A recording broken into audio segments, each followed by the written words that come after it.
we were talking about in the previous delivery. ব্যর্থ লিটন শান্ত, নেই টি-20 আগ্রাসী ব্যাটিং, তবুও সিরিজ জয় বাংলাদেশের।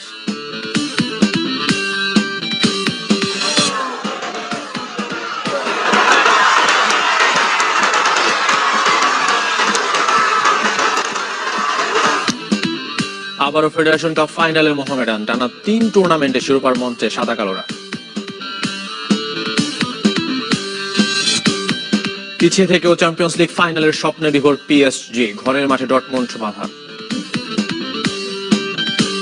শুরুতে ক্রিকেটের খবর। জিম্বাবুয়ের বিপক্ষে আরো একটি সিরিজ জিতল বাংলাদেশ। 2 ম্যাচ আগেই টি-20 ট্রফি নিশ্চিত টাইগারদের। তৃতীয় ম্যাচে টাইগারদের জয় 9 রানে, কিন্তু এই জয়ও স্বস্তি দিতে পারবে না জাতীয় দল বা ক্রিকেট বোর্ড সংশ্লিষ্টদের।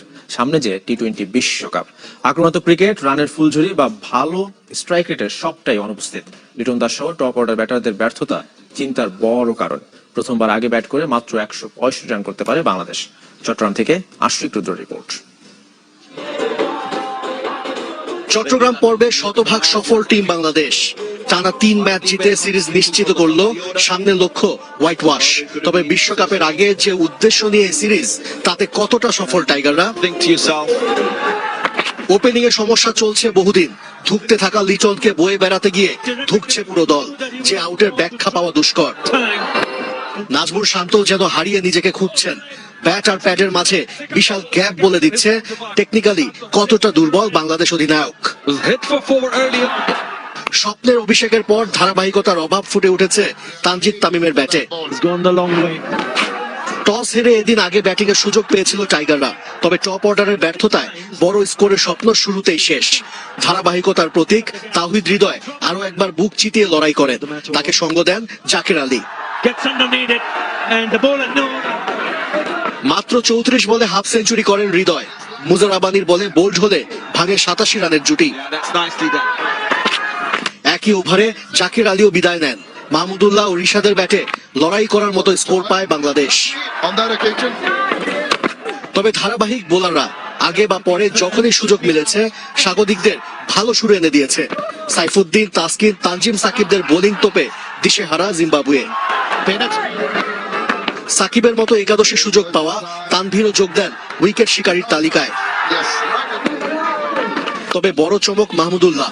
প্রায় 2 বছর পর টি-20তে বল হাতে অভিজ্ঞ ক্রিকেটার এক ওভারে মাত্র 1 রান দিয়ে একটি উইকেটও তুলে নেন। মাত্র 91 রানে 8 উইকেট হারায় রোডেশিয়ানরা। তবে সৌদি আরবে জন্ম নেয়া ফারাজ আকরাম আর ওয়েলিংটন মাসাকাজ্জার 54 রানের জুটিতে হারের ব্যবধান কমায় আফ্রিকার দেশটি।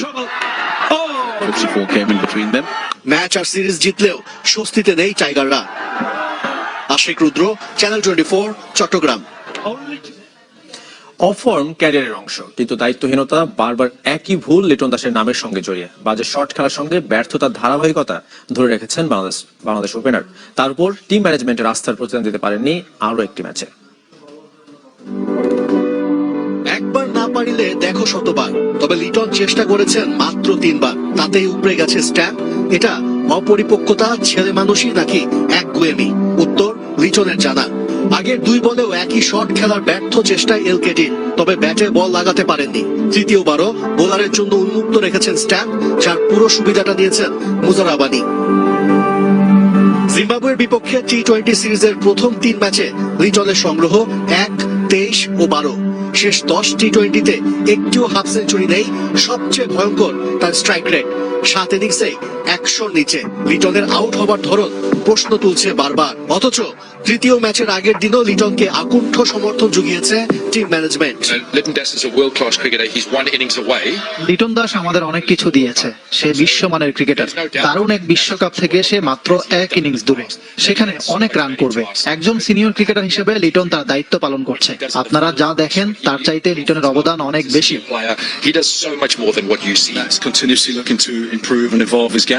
ও রান পাচ্ছে না ঠিক, তবে কঠোর পরিশ্রম করছে। ক্রিকেটে এমন খারাপ সময় আসবেই, তবে ভালো করার চেষ্টা করছে, এটাই গুরুত্বপূর্ণ। পরিশ্রমটাও ঠিকঠাক মতো করছেন কি লিটন দাস? চট্টগ্রাম পর্বে মাত্র 1 দিন অনুশীলন করেছেন তিনি। ফর্মে ফেরার লড়াইটা হোটেলে নিজেকে গুটিয়ে রাখার মধ্যে সীমাবদ্ধ রেখেছেন বাংলাদেশ ওপেনার। তবুও কি এমন লিটনে আস্থা রাখবে নির্বাচকরা, নাকি বিশ্বকাপের আগে আসবে সাহসী কোনো সিদ্ধান্ত? আশিক রুদ্র, চ্যানেল 24, চট্টগ্রাম। 20 দেশে 13টি বিশ্বকাপে স্কোয়াড ঘোষণা করেছে, বাকি বাংলাদেশ সহ 7 দেশ। দুর্বল পাইপলাইন ও ক্রিকেটারদের ইনজুরির কারণে যে কোনো বৈশ্বিক আসরের স্কোয়াড ঘোষণায় গড়িমসি হয় বাংলাদেশের। এমনটাই দাবি সাবেক প্রধান নির্বাচক মিনহাজুল আবেদিনের। জিম্বাবুয়ের বিপক্ষে সিরিজ বিশ্বকাপ প্রস্তুতির জন্য আদর্শ নয় বলেও মনে করছেন সাবেক এই অধিনায়ক। শেষ মুহূর্তে বিশ্বকাপ দল ঘোষণা বিসিবির জন্য নতুন কিছু নয়। অতীতের মতো এবারও স্কোয়াড নিয়ে অপেক্ষায় রেখেছে ক্রিকেট বোর্ড। অবশ্য নিয়ম অনুযায়ী আইসিসিকে দেয়া হয়েছে ক্রিকেটারদের তালিকা। 24 মে পর্যন্ত টি-20 স্কোয়াড পরিবর্তনের সুযোগ থাকায় নীরব বিসিবি। গেল কয়েক আসরে দল গড়া আর ঘোষণার দায়িত্ব যার কাঁধে ছিল, সেই মিনহাজুল আবেদিন জানিয়েছেন অপেক্ষার কারণ। সীমিত সংখ্যক খেলোয়াড়ের মধ্যে আমাদেরকে দলটা গঠন করতে হয়, এবং প্লাস এখানে যদি কিছু ইনজুরি কনসার্ন যদি থেকে যায়, এই জিনিসটা মাথায় কাজ করে। এই জন্য অপেক্ষা করতে হয় যাতে মেডিকেল ডিপার্টমেন্ট থেকে সবার যাতে ফিটনেসটা আপ টু দ্য মার্ক থাকে, দেন দলটা ঘোষণা করা। টি-20 বিশ্বকাপ নিয়ে আগেভাগে বাড়তি প্রত্যাশা রাখার পক্ষে নন মিনহাজুল আবেদিন। জিম্বাবুয়ে সিরিজকে বৈশ্বিক আসরের প্রস্তুতির মঞ্চ বলতে নারাজ। সাগরিকায় ব্যাটাররা খেলতে পারেনি টি-20 ষোলো। 3 ম্যাচ পর্যবেক্ষণে নিরাশ হচ্ছেন না সাবেক প্রধান নির্বাচক। এটা দ্বিপাক্ষিক সিরিজ নিয়ে তো আপনার প্রস্তুতিটা চিন্তা করুন। প্রিপারেশনটা আপনার শুরু হয় ওয়ার্ল্ড কাপে। সবসময় আপনি যখন একটা টুর্নামেন্টের ডেটটা দেয়, এর থেকে আপনার 2 উইকস আগে থেকে প্রিপারেশনটা শুরু হয়। ক্রিকেটারদের ফ্র্যাঞ্চাইজি টুর্নামেন্টে অংশগ্রহণ কম থাকায় টি-20তে পিছিয়ে বাংলাদেশ।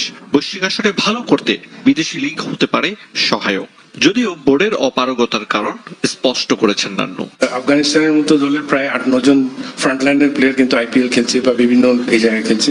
তো আমাদের দেশের আপনার টি-20 ফরম্যাটের এব্রোডে কয়টা প্লেয়ার খেলে আপনি হাতে গুনতে পারেন। তো জাতীয় দলের চিন্তা ভাবনাটা আগে, ওই জায়গায় যদি ক্যালেন্ডার যদি আপনার যদি কনফ্লিক্ট হয়, তাহলে কিন্তু এই জায়গাটা আপনাকে অবশ্যই দেশে খেলতে হবে। 2025 চ্যাম্পিয়ন্স ট্রফির কথা বিবেচনা করে ওয়ানডে ফরম্যাটে পিসিএল করার প্রস্তাব দিয়েছেন বিসিবির চিফ কোঅর্ডিনেটর প্রোগ্রামের দায়িত্বে থাকা মিনহাজুল আবেদিন।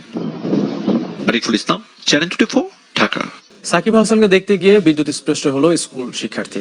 কুমিল্লার 14 উপজেলার ধোরকড়া বাজারে ঘটেছে এমন ঘটনা। সন্ধ্যায় একটি প্রসাধনী প্রতিষ্ঠানের শোরুম উদ্বোধন করতে যাওয়ার ঘন্টা খানেক আগে এমন ঘটনা ঘটে। সাকিবকে দেখতে ভিড় করেন স্থানীয়রা। লোকে লোকারণ্য হয়ে যায় পুরো এলাকা। এ সময় আব্দুল মালিক টাওয়ারের পল্লী বিদ্যুতের তারে লেগে আহত হন নীরব। এতে তার শরীরের অনেকটা ঝলসে যায়। আশঙ্কাজনক অবস্থায় তাকে দ্রুত 14 উপজেলার স্বাস্থ্য কমপ্লেক্স, কুমিল্লা মেডিকেল হয়ে ঢাকা মেডিকেল কলেজ হাসপাতালের বার্ন ইউনিটে ভর্তি করা হয়। এই দুর্ঘটনার পর সাকিব যান সেই এলাকায়।